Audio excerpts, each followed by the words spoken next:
Hello, welcome to this important conference today. Today we will study some internal and external elements that can prevent us from achieving or make us lose chastity. Let us remember that chastity is the basis of our inner work, and that chastity is giving value and wise use to our energy, specifically our sexual creative energy. Energy that allows us to create ourselves internally, create through a practice of suprasex the existential bodies of the being, bodies that allow us to have true manifestation in the higher dimensions of nature. Hence, the importance of studying those aspects that cause us to constantly lose our energy, preventing us from advancing in the process or even causing us to lose the progress that we had already achieved. First, let's discover what nocturnal emissions and sexual faults are. A nocturnal emission is an outpouring or loss of sexual creative energy that occurs during the hours of sleep. While the physical body rests in bed, the astral body is active. It is also known as a wet dream. A lustful scene takes place. For example, we dream that we are having sex with someone and vibrations are transmitted through the silver cord that come to the physical body, causing an outpouring of sexual energy. Sexual faults occur when we try to practice suprasex, but there is a loss of energy, of sexual energy, through ejaculation or orgasm. Both nocturnal emissions and sexual faults have the same consequences as fornication. They revive dead defects, create new defects, and feed the defects we already have. They also make us lose any progress we have made in the inner work. When one wants to put an end to the ego of nocturnal emission and sexual faults, one must work on the different facets they present. Now, let's study some of them. We will see the psychological aspects, attacks of the Black Lodge, external aspects, and aspects that occur during the practice of suprasex. On the one hand, we have the impressions. During the course of the day, we receive many impressions. These impressions come to us through the senses. Therefore, we have visual, auditory, olfactory, gustatory, and other sensory impressions. We see a person that we find attractive. We smell a perfume that we love. We hear a voice that seems sensual to us. We try a very exquisite meal. We greet a person and it seems to us that his or her hand is very soft and delicate, etc. Impressions can be transformed when we are in a state of wakefulness, when we observe ourselves and remember ourselves, and we eliminate all those impressions we are perceiving. But if we let our guard down, there is no one to transform the impression, and therefore identification occurs. All untransformed impressions can produce nocturnal emissions or sexual faults. There are also the identifications. We identify with many things. You yourselves will see. For example, one could identify with the process of anger, lust, greed, etc. One can identify oneself with a skirt one saw, with legs.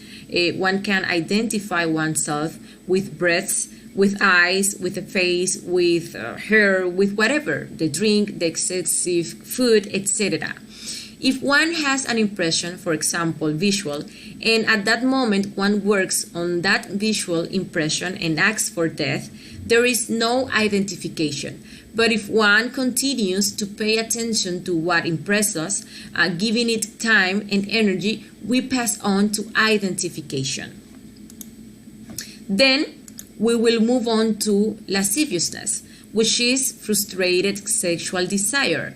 Here, there are processes of mechanical imagination and fantasies of a lustful nature that, by not being pleased at that moment, generate that during sleep they manifest as erotic scenes and the emission occurs, or that during the practice that contaminated and heavy energy, because there was not a correct death process during the day, cannot rise up the spine, and therefore comes the sexual fall. We have to be cautious not to overlook all the lustful defects that manifest in our daily lives, since when we let them manifest, the process of identification and lasciviousness that we mentioned above occurs. Let us also remember that every time we let these defects manifest, they feed on our energy and pollute it. Therefore, this energy will not be suitable for transmutation. That contaminated energy will have no choice but to go down and come out through the nocturnal emission or sexual fall. We have to be in constant self-observation to discover those lustful details, such as the voyeur self, the flirtatious self, the seductive or conquering selves, the self in love, the dirty or double meaning jokes, details that may be subtle but terribly feed the lust. Well, there is another point that can cause loss of sexual creative energy: the attack of a witch. A witch may attempt to steal sexual energy from us during the night through the fourth dimension and produce on the physical plane an outpouring of sexual energy. It can also generate erotic scenes in the astral so that emission occurs. In those cases, it is important that we learn to defend or protect ourselves when these types of attacks occur, to prevent any power theft. To prevent this, we will use, as we see here, steel scissors placed in a cross,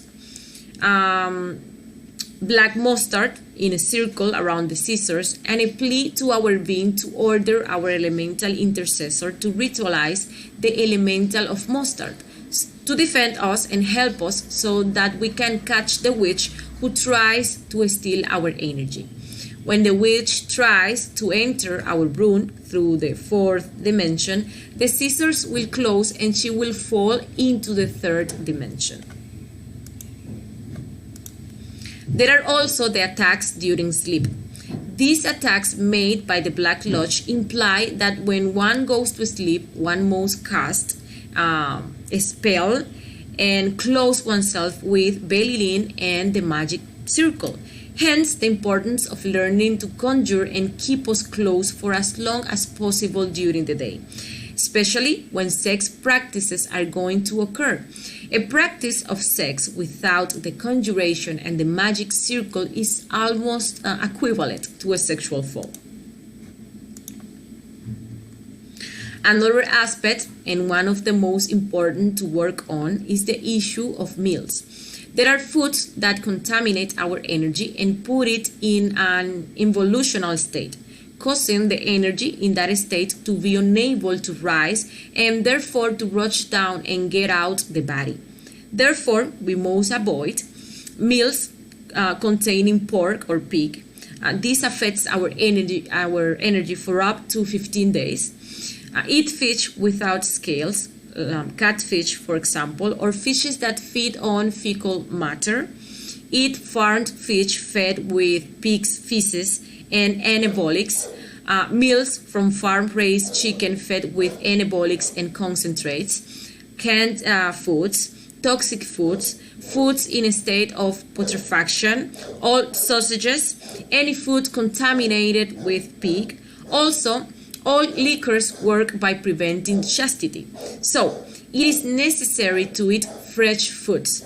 Any of the above can cause nocturnal emissions or sexual fall because they contaminate our energy. Another aspect is the level of the glass. We all have a glass where sexual creative energy is deposited daily. We'll notice that we feel more excited when the level of the glass is full or halfway up. So anything demands sexual activity from us because it is instinctive. This is showing that we have to learn to manage the body's energy levels. You know very well that if a glass is full, it spills. When a person has a high level of the glass and has no one to transmute their energy with, or has a partner but cannot practice for some reason of health or whatever, what must be done to prevent the glass from spilling? Well, learn to sublime the energy. So, what is sublimating energy? It is learning to seminalize the brain through a breathing exercise. That exercise is a pranayama where we are going to imagine our spine and our brain. And we are going to sublimate the energy through the ganglionic channels of Ida and Pingala. Here, we imagine the sexual glands and the nose. The important thing is to learn to imagine how the process occurs. On one side, we find Ida. Here we can see it. And on the other side, we find Pingala. This is with men. With women is reversed. In this side, we find Ida, and on this side, we find Pingala.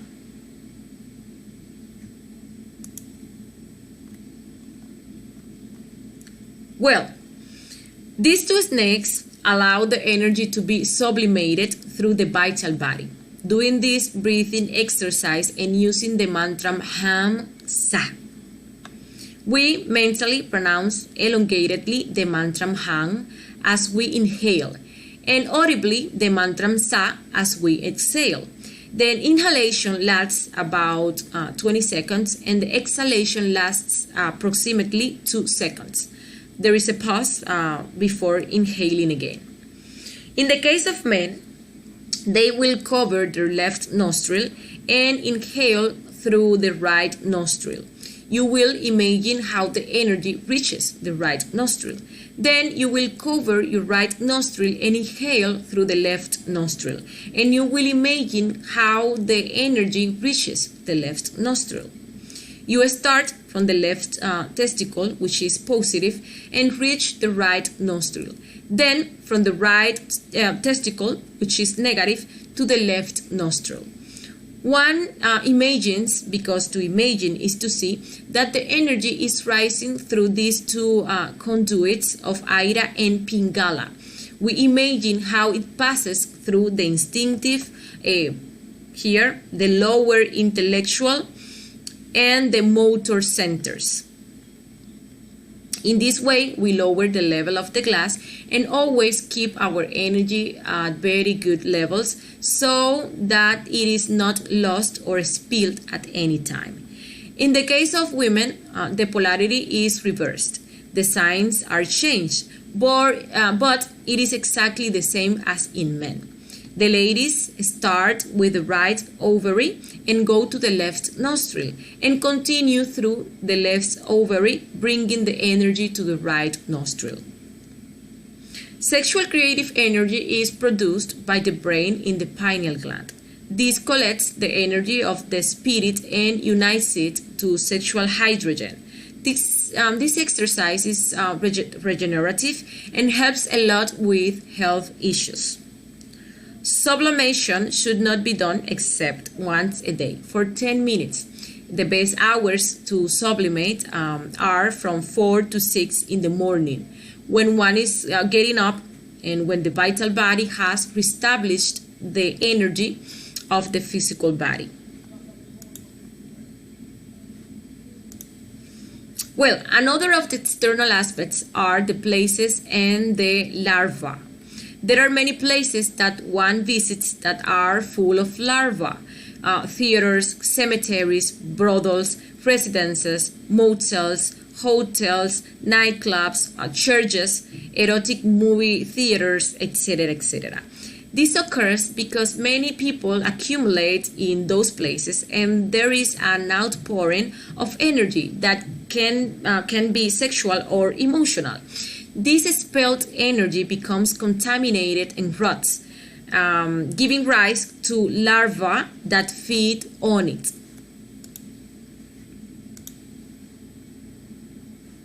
If for some reason we have to go to one of these places, we should put a pinch of sulfur in our shoes to prevent the larvae from sticking to us and then taking them to our bedroom. We also need to clean ourselves with a swastika, especially if there has been a nocturnal emission or a sexual fall or after the woman's menstruation period. The swastika is done in the following way. Sulfur is used, with which we make this image we see here. It can be on a tile, and industrial alcohol is used. While doing this, our being is asked to order the elemental intercessor to ritualize the elemental of sulfur so that it cleanses our body and the environment. Then we fire it up and go through the place we want to clean.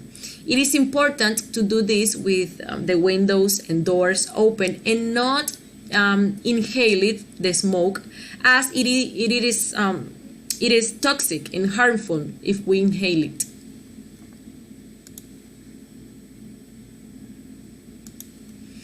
The next aspect is menstruation.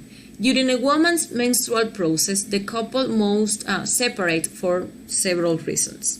The energy of the woman is going through a process of involution, and this energy attracts the energy of the man toward involution as well. On the other hand, menstruating women produce many larvae. This is why it is not advisable for her to sleep in the same bed where she practices suprasex, nor for the man to sleep with her. Furthermore, any caress during this week revives the defects, since this involutive energy would be put into activity, and since the function of sexual energy is to create, this energy comes to create defects once activated. A woman's period lasts 7 days, starting from the day menstruation arrives until the end of the 7 days, regardless of whether she no longer sees her period on the 3rd or 4th day. It's 7 days. During this time, the woman should also try to avoid bathing. She should only take local baths, since the woman is going through a process where she is emitting energy, and splashing water can generate thermal shock and cause damage to the sexual apparatus. Well, here we have some aspects to take into account when practicing suprasex. Well, you should always ask the Divine Father and Mother for assistance before starting a sexual practice. You should never practice without the Velilin, conjuration, and the magic circle. Otherwise, you are exposed to an attack, as we mentioned before. Also, the lack of concentration in practice causes sexual falls. They occur because we allow the mind to flutter around, and where the mind is, there is the consciousness. Also, when practicing, each person must concentrate on his or her sexual organs and spine, not on those of the partner. Thinking about our partner can lead us to overexcitement during the practice and therefore cause a fall. And if the fall does not occur at that moment, pollution or nocturnal emission will come later. It is recommended to practice the dervishes dance before starting in order to achieve good concentration and scare away the ego of laziness. And remember that all movements must be smooth. Sudden movements must be avoided because they can cause overexcitement.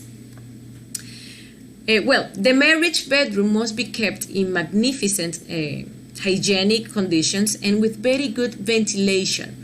Remember that the masters come there to help us in our work. New couples are recommended not to use old mattresses or those that have previously been fornicated on, as they are full of larvae. For those who are getting married, it is recommended not to go to hotels on their honeymoon because their beds are black beds. Even though from the outside they seem very clean, they are dense of the black sludge. Finally, we must take into account kerosene without practice. This is very important. This point is very important for singles and also for married people. Most people do not know that when they caress themselves, sexual energy comes into activity. This happens with the first caress or kiss. If that energy does not evolve, then it devolves. Later, the person will go to bed and the nocturnal emission will come. And if he's going to the sexual practice, the sexual fall will come. The energy should not be heated or the laboratory prepared if it is not going to be used.